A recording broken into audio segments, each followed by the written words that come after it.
Você já esteve ou está em um relacionamento em que você sente que o outro só te ama quando as suas opiniões são as mesmas que a dele ou que a dela, quando há concordância entre vocês, quando as ideias batem e todas as vezes que você manifesta um pensamento diferente, uma ideia diferente, um jeito de fazer diferente, parece que você é o errado, parece que você é a errada, você não tem a liberdade de ser autônomo, de conduzir as coisas do seu próprio modo e até mesmo no seu estilo, na sua roupa, enfim.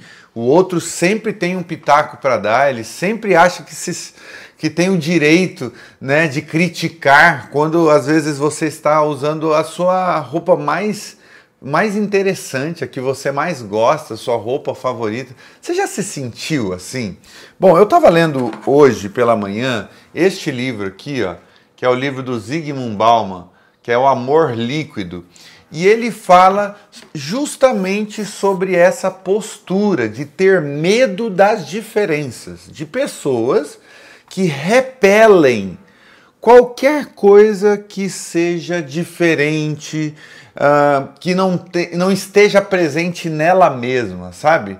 O nome que o Zygmunt Bauman dá a esse tipo de postura de vida é mixofobia. Mixo, que vem de mistura, e fobia, que vem de medo. Medo da mistura, medo do diferente, medo de lidar com coisas que eu não conheço. Bom, essa mixofobia, ela está presente na sociedade como um todo. Por exemplo, às vezes você convida pessoas para estarem juntas, por exemplo, de outras que são diferentes delas, né? E há aquela resistência, mas o que eu vou fazer lá? Eu não tenho muitas coisas em comum. Isso, levado ao extremo, né, é o que causa o segregacionismo, né, de muitas populações, de muitas nações. Quando, por exemplo, você tem um país que não quer imigrantes, né?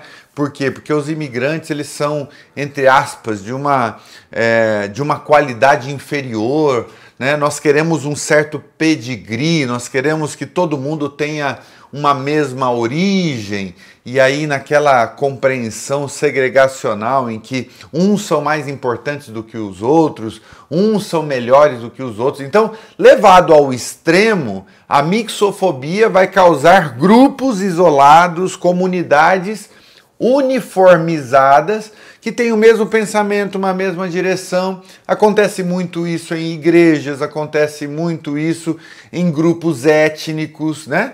De pessoas que simplesmente só abarcam dentro do grupo aqueles que são iguais. Agora, o grande problema da mixofobia, agora falando de relacionamentos amorosos, é que ela cria uma divisão, de tal maneira que aquele que é mixofóbico, né, é o cara que sempre vai estar certo, tudo que se assemelha a ele ou a ela está certo, e tudo que é diferente dele está errado. Você já deve ter convivido com alguém assim na família, em que tem um posicionamento político, o contrário, tudo que vai na contramão daquilo que a pessoa pensa, ela acha que está errada, ela acha que tem que ser rechaçado, né? E, portanto, não há nenhum tipo de troca, de mistura, de conversa, de diálogo com o outro lado da moeda. Dentro dos relacionamentos amorosos acontece muito isso. E, geralmente, quando uma pessoa se torna mixofóbica, é porque ela realmente já sofreu muito na vida, sabe? E aí ela tem medo de tudo que não é parecido com ela. Deixa eu contar uma experiência pessoal, que quando eu conheci o meu amor, né, eu não sabia que eu precisava de alguém ao meu lado que tivesse algumas características que ela tem, que eu nem sabia que iam ser fundamentais para o dia a dia, para a melhora da vida, da qualidade de vida. Por exemplo, a Flávia, meu amor, é uma pessoa muito leve. É uma pessoa muito... Ela é tão leve que chega a voar, assim. Ela vive o momento. Ela não é uma pessoa extremamente preocupada com o amanhã, sabe? E eu, como tenho um perfil um pouco diferente nesse sentido, às vezes me cobro demais, sou muito autocrítico, às vezes eu acabo me pego pensando muito no futuro. Veja, se eu tivesse ao meu lado alguém que fosse muito parecido comigo, nós teríamos um problema de ansiedade terrível nesse sentido. E quando ela chegou e ela começou a agregar com a leveza dela, eu comecei a pensar comigo mesmo, caramba, eu nem sabia que eu precisava de algo diferente de mim nesse convívio. Ou seja, eu passei a aprender muito com a postura dela, com o jeito de ser dela. E tanto o meu jeito de ser quanto o jeito de ser dela tem os seus pontos positivos e negativos. Ninguém aqui está errado, de tal maneira que a gente possa dizer, olha, esse está certo e este está errado. Não, existe ponto positivo e negativo em ser do jeito que ela é e ser do jeito que eu sou. A grande questão é que, quando houve esse convívio, eu comecei a perceber o lado negativo de ser do jeito que eu sou. E perceber a beleza que está, né, a beleza que é em ser desse jeito. Levar a vida de uma maneira mais leve. Então, nesse ponto, eu descobri a importância dessa mistura, dessa minha característica com a característica dela, para que juntos a gente construa uma família que esteja preocupada com o futuro e tenha algum nível de previsibilidade, mas que ao mesmo tempo saiba viver o momento, saiba lidar com as imprevisibilidades com mais naturalidade, com mais leveza, e não com aquela tensão de alguém que perdeu o controle, sabe, das coisas. Então, olha, eu estou citando um exemplo bem pessoal para você ver o quanto nós precisamos de coisas diferentes.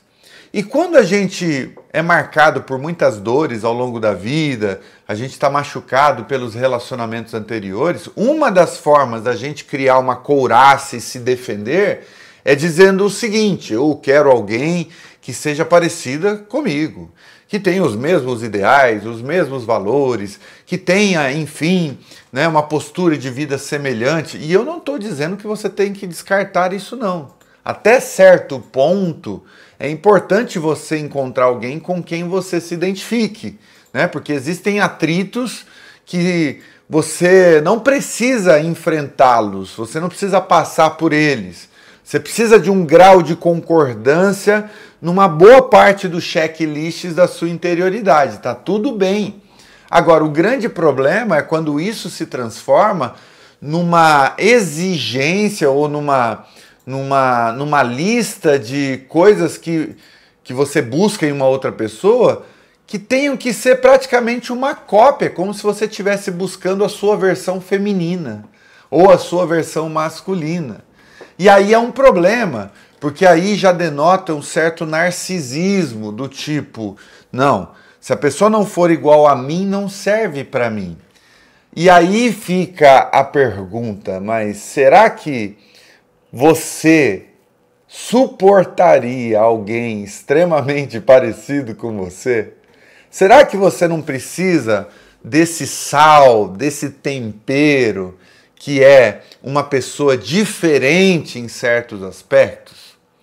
Eu vou dizer para você que 90% das coisas que eu penso, que eu busco, que eu tenho como valor, meu amor também tem. Então a gente realmente se identificou profundamente, porque a história de vida dela e a minha história de vida nos levaram até um ponto de convergência muito forte, 80%, 90%.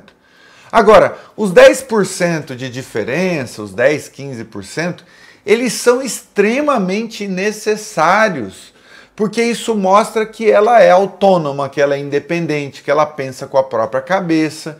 E eu preciso aprender a entender o ponto de vista dela e a construir uma nova versão de mim a partir do contato com essas diferenças, entende? E isso também acontece do lado de lá.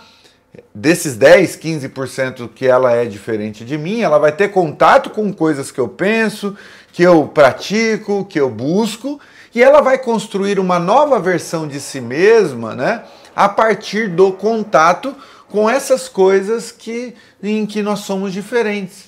Então, mixofobia é quando você não tem nenhum tipo de disposição de se adaptar ao outro, de entender o lado do outro, de misturar-se com o outro. E aí a gente cai nessa postura absolutamente egoísta, que é muito comum em nosso tempo, que é muito comum em pessoas machucadas, que passaram por traições, por situações no passado, em que elas dizem, não, não, não.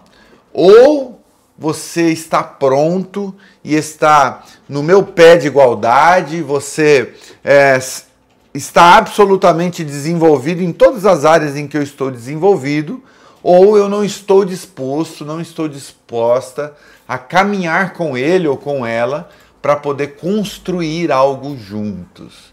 Então esses extremos precisam ser evitados. Esse extremo de que eu tenho um checklist absoluto e pleno e completo do homem ou da mulher ideal tem que se encaixar nisso, senão eu não quero. Se você mantiver uma postura dessa natureza, é muito possível que você não vai encontrar uma pessoa nesse nível, né, de igualdade com o seu próprio ser, porque afinal de contas cada um tem a sua idiosincrasia, tem a sua particularidade, a sua essência, tem a sua própria história e não dá para esperar que existe outra pessoa no mundo que tenha as mesmas construções em absolutamente tudo. Ao mesmo tempo, a gente não pode relativizar os pontos fundamentais, que a gente chama de valores inegociáveis, né? Que tem a ver com a estrutura do nosso ser. Não dá para a gente relativizar tudo e de repente escolher uma pessoa que é absolutamente diferente da gente. Porque isso também é loucura.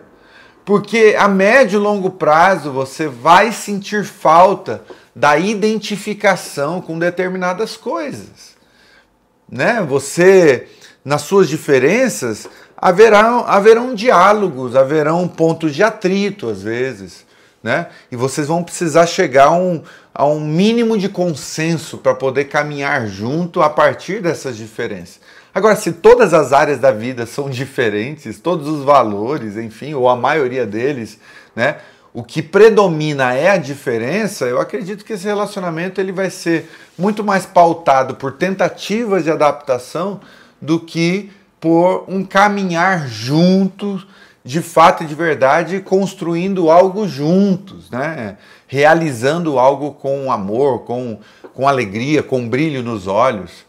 Vamos dar um exemplo aqui, né, para não ficar somente na teoria. Vamos supor que eu sou um cara que ama viajar. Viajar é um ponto muito importante para mim, porque realmente é muito bom conhecer lugares novos, pessoas novas. De repente eu estou com alguém que não gosta em nada de viajar. Essa pessoa fica dentro de casa, só gosta de Netflix, enfim, passaria a tarde inteira, o dia inteiro, a semana inteira na frente da televisão.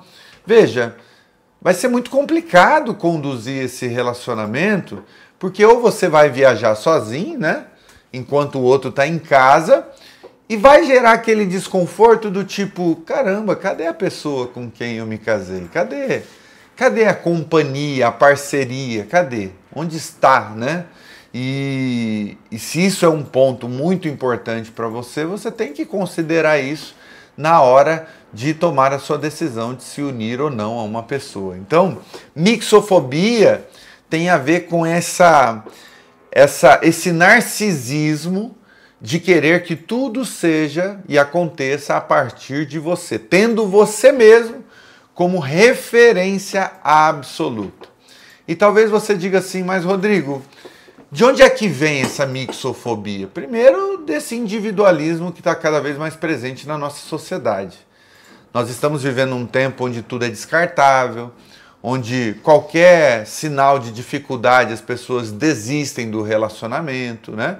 Então, eu te amo enquanto você me agrada, enquanto você me dá prazer. A partir do momento em que o nosso relacionamento tem algum nível de dificuldade, desafio, eu abandono isso. Então tem gente que age nesse nível de reatividade, né? Não pode ver algo diferente etc., a pessoa já começa a espanar, já começa a achar que não é para ela e muitas vezes perde oportunidades incríveis de construírem um relacionamento muito bom, mas essa reatividade advinda de muitos relacionamentos ruins pode fazer com que a pessoa desista de algo que poderia ser incrivelmente bom, né? E uma outra coisa que a gente precisa pensar é essa descartabilidade dos seres humanos, sabe? Nas redes sociais tudo é muito fácil. Ah, eu não gosto de alguém, eu bloqueio. Ah, tá me enchendo a paciência no WhatsApp, eu vou lá e simplesmente bloqueio, denuncio. Enfim, tem mecanismos muito fáceis de ignorar as pessoas.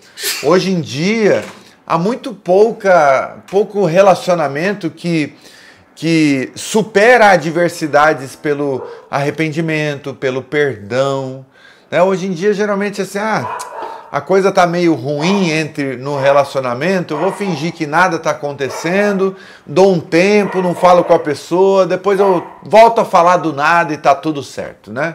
Ou então, naquele extremo que eu falei, bloqueia a pessoa e segue a vida. Mas um relacionamento amoroso, para ele realmente se construir com saúde, é preciso entender que dá trabalho, que leva tempo, que vai ser preciso movimentos e esforços na direção de se misturar com o outro. E saiba que a mistura com o outro pode gerar uma complementaridade incrível para você, sabe?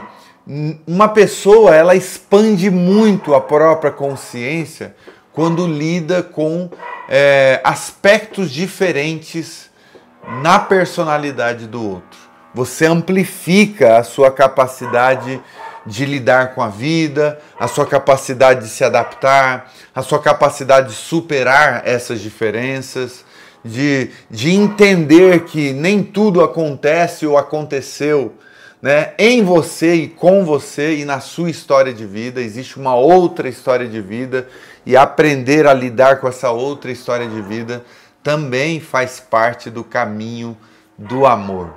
Então, eu quero encerrar essa reflexão dizendo que se dentro do seu relacionamento existe um pouco dessa mixofobia, mas você percebe que esse narcisismo não é intencional, é por causa de dores do passado, é porque realmente a pessoa ela tem dificuldade em fazer essa mistura, vale a pena você sentar com ela, ofereça esse vídeo, né? Compartilhe, ofereça isso como uma oportunidade de reflexão para essa pessoa, sente com ela, fale com carinho, tente levar a pessoa a perceber o quanto a diferença entre vocês enriquece o relacionamento e não desabona o relacionamento, e não piora o relacionamento. A riqueza que há entre vocês, como no exemplo que eu dei do meu amor, que é uma pessoa muito mais leve do que eu, por exemplo, isso só te fortalece, só te amadurece, só te melhora, né? Às vezes a gente precisa dessas diferenças para viver de uma forma ainda mais madura. Então enxergue isso como uma coisa boa para você e não como uma coisa negativa. Tá bom? Eu espero você aqui nos comentários. Você já foi uma pessoa mixofóbica, uma pessoa que só queria previsibilidade, coisas iguais, só queria estar no controle, só queria que as coisas acontecessem do seu jeito? Ou fale aí se você já se relacionou com uma pessoa assim. Você fala, eu não podia nem varrer varrer a casa do meu próprio jeito, tinha que ser necessariamente do jeito do outro, porque senão, né, eu já era rechaçada, eu já era deixada de lado. Me conta aqui nos comentários, vai ser muito interessante essa conversa aqui nos comentários, tá bom? E vai aparecer um novo vídeo aqui para você assistir sobre a felicidade a dois. E se você precisar da nossa consultoria afetiva, também tem um contato aqui nos links aqui da descrição para a gente ter um tempo juntos através de chamada de vídeo e podermos ajudar você dentro do seu relacionamento ou da sua busca rumo a um amor de verdade, tá bom? Beijos e até o próximo vídeo.